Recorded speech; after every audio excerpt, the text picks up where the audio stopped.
मंडळी, शिवसेनेचा आज वर्धापन दिन. तब्बल 60 वर्ष आज शिवसेनेला पूर्ण होत आहेत.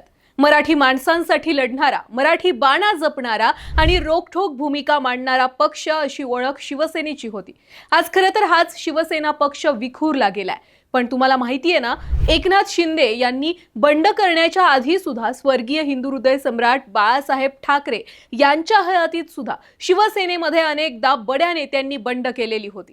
शिवसेनेमध्ये पहिलं बंड केलं होतं छगन भुजबळ यांनी 18 आमदार घेऊन, पण त्यातले 12 आमदार हे बाळासाहेबांकडे परत आलेले होते. शिवसेनेत दुसरं बंड केलं होतं गणेश नाईक यांनी.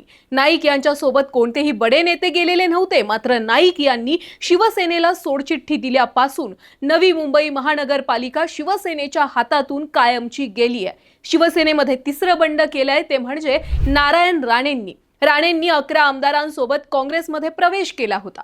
त्यानंतर शिवसेनेत चौथा बंड केलेलं राज ठाकरे यांनी. पण राज यांच्यासोबत कोणीही बडे नेते त्यावेळी पक्षातून बाहेर आले नव्हते.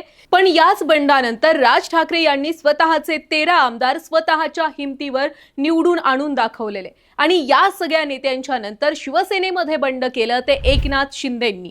आणि शिंदेंनी केलेलं बंड सगळ्यांच्या लक्षात राहिलं, कारण शिंदेंनी 10 नाही, 12 नाही, तर तब्बल 40 आमदारांसह स्वतःचा थेट वेगळा शिवसेना पक्ष स्थापन केला.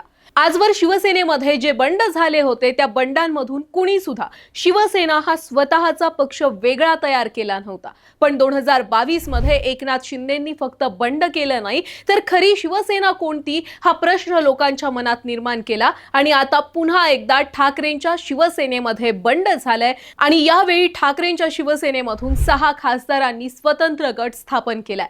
आता इथं मुद्दा हा नाहीये की कुणी जास्त आमदार किंवा खासदार स्वतः बरोबर नेले, किंवा इथं मुद्दा हा सुद्धा नाहीये की शिवसेनेमधून बाहेर गेलेले आतापर्यंतचे सगळे नेते खरे शिवसैनिक होते किंवा नाही. इथं सगळ्यात महत्त्वाचा मुद्दा हा आहे की शिवसेना या पक्षाच्या नावाला मतदान करणारा, ठाकरे यांच्याकडे पाहून मतदान करणाऱ्या खऱ्या मतदात्या शिवसैनिकाला या सगळ्या बंडांमुळे येड्यात काढलं गेलंय. राजकारणामध्ये पक्ष फूट होणं, आमदारांची खासदारांची पळवापळवी होणं हे आता सवयीचं होऊन बसलंय. पण राजकारण्यांच्या या पळवापळवीमध्ये विश्वासानं एखाद्या पक्षाला मतदान करणाऱ्या मतदात्याच्या भावनांच्या पार चिंध्या केल्या जात आहेत.